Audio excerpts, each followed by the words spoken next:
This Ancel FX2000 can troubleshoot engine, transmission, ABS, and SRS problems. And it comes at a price point that can be easy to justify even for a home mechanic. But is it any good? Let's check it out. This unit comes packaged in a simple box with a few key features mentioned on it. Inside the box we get a few cables, a manual, a quick start guide, and of course the unit itself. Now holding the unit in my hands, it feels very rugged, very well built. It doesn't feel like it's gonna fall apart or be, scratched up or anything like that. This is a rubbery kind of surface, so it basically has a little cover on it, so you can hit it against something and nothing's gonna happen. So that's good to see. It's fairly simple. We have a micro SD card slot here at the bottom. That's where you're gonna pull out for updates. Updating it is through the computer, so you just take it out, plug it into your computer with the included adapter, and run the program. It takes about 15 minutes or so. You can also plug it in directly into the computer using this micro USB port. On the top we just have the OBD2 connection, and that's basically it. The menu is also very simple. We have diagnose, which we're gonna jump into in just a minute, but we also have settings and help. Under help we have a few options here as well. So we have the upgrade information. It's going to tell you how to actually do the updates, tool information, so stuff like this where you have the serial numbers and registration codes and boot versions and all that stuff. But we also have the abbreviation, so if you want to learn what certain things mean, you can do that. You also have DTC library, so you can look up different codes on the vehicle and it will tell you the generic definition of it. Super simple stuff. Under settings we have languages, so here are all the languages that are available in case that helps you. We have units of measure, so between metric and imperial. We also have the beeper, which I turned off, and we have a record mode, so we can actually record items on this device. So that's pretty cool. Maybe let's turn that on. Anyway, going to diagnostics, which is what this system is all about. We have OBD2 or EOBD. This is the standard OBD2 functionality. So you get your standard PID, standard engine live data and things like that. I'll go into this at the end of the video, but let me show you the more advanced features first. So that's going to be under scan. We're going to go into scan and then select the vehicle. I am in a BMW i3, so that's what I'm going to do. Hit OK. And now it's going to check the files on the SD card, make sure it was updated correctly, and then we get a selection, non-X3. Okay, that's fine. Now it's going to take a minute for it to scan. So far, the menu itself is very responsive, very easy to use, and it's easy to navigate, and there's no delay, which is great to see. Because some of the older ones I've used, you click on things and it takes a minute before it switches between the different items in the menu. So it took about, what, maybe 15-20 seconds for it to read the files and get into this diagnose mode. Here we have manual select, so we can go in here and select the different modules individually, or we can just do automatic and then we'll find all the ones that are supported on this vehicle, which is what I'm gonna do. And to be very clear, this unit can only support engine, transmission, ABS, and SRS systems. So that means any module under either of those systems will be found here.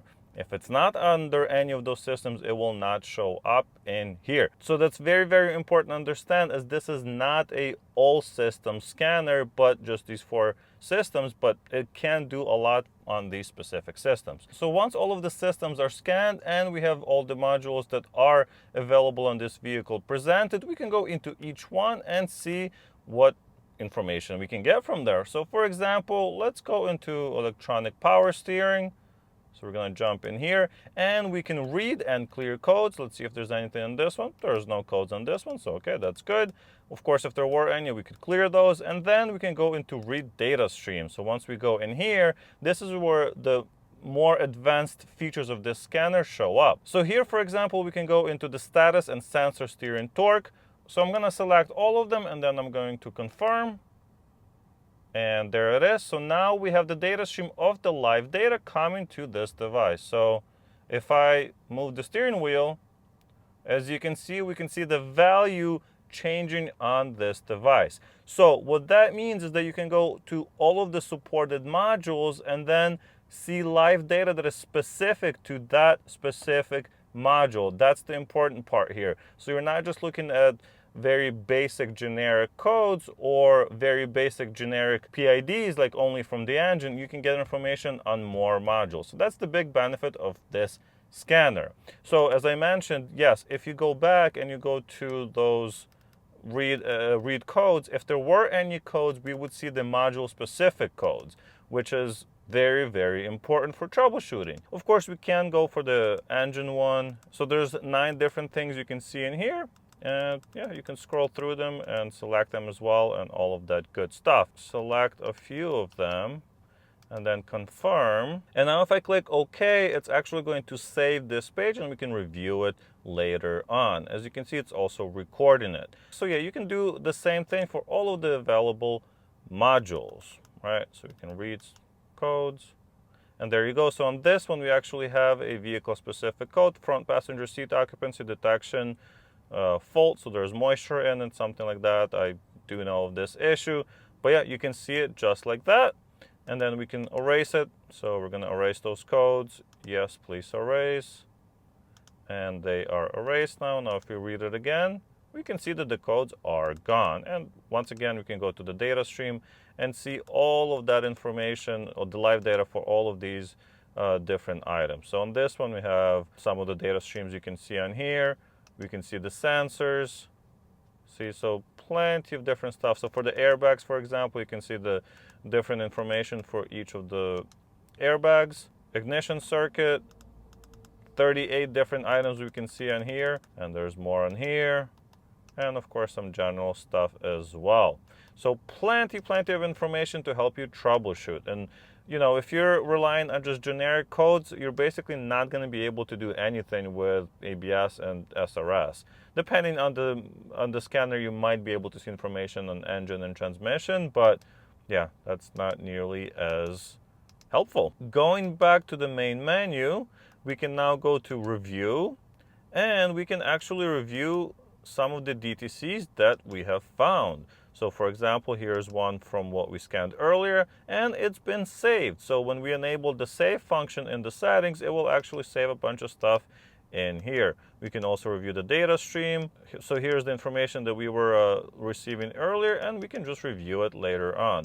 Pretty cool to see and kind of easy to access. You also can review freeze frame data, so if there were any emission issues, you could probably find those as well. And of course, we can delete that data as well or upload it to the computer. All right, going back, let's jump quickly into the OBD2 functionality to see what we can find in there. Like I said, this is more generic type of stuff, but still very helpful. When you first get in here, we get to see if this vehicle is ready to pass emissions. And as we can see, all 7 of them are ready, or the ones that are supposed to be ready, they're ready. So, okay, we can confirm that and go into here. We have generic codes, so we can look into the generic codes. We can erase the generic codes. We can check if this vehicle is ready to pass emissions. So for example, here, there you go. It's going to tell us if the systems are ready to go or not. Going back, we can see the data stream. So this is going to show more generic PIDs for the engine and transmission. One cool item that's available on this scanner that's not available on the less expensive ones is the graph capability. So if we go in here, we can select some of the items that are available to graph. All right, so once you select 4 of them, they are then graphed. And as you can see, well, there's one of them that's going up and down, so that's kind of shows you how fast it refreshes. Now I'm going to press the pedal. Oh, there it is.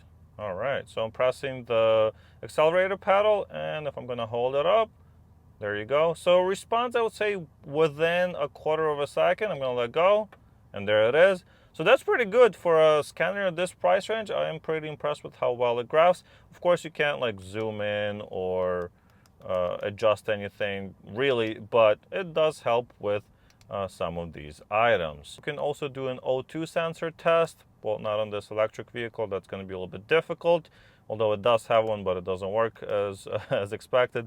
We can do onboard monitoring on supported vehicles and the EVAP system testing as well. But anyway, like I said, more generic items that are available through here. What we really care about on this scanner is what's under this scan, so that we can actually read advanced codes for engine, transmission, ABS, and airbag systems. So what do I think of the scanner? Well, I like that it can graph, record, and replay the data that we looked at earlier. That's pretty useful. I also like the 4-inch display. It's TFT, so it doesn't reflect the light too much. It's easy to see in the sunlight. That's pretty good. Some of the things that could be better, well, of course, it could read all of the modules, but then it would be a much more expensive scanner, probably at least $100 more. It also doesn't have any special functions for resetting oil or adjusting your electric parking brake or things like that. You also need a computer to update it, but that does mean that if you don't connect it to your computer, it will basically run like this forever.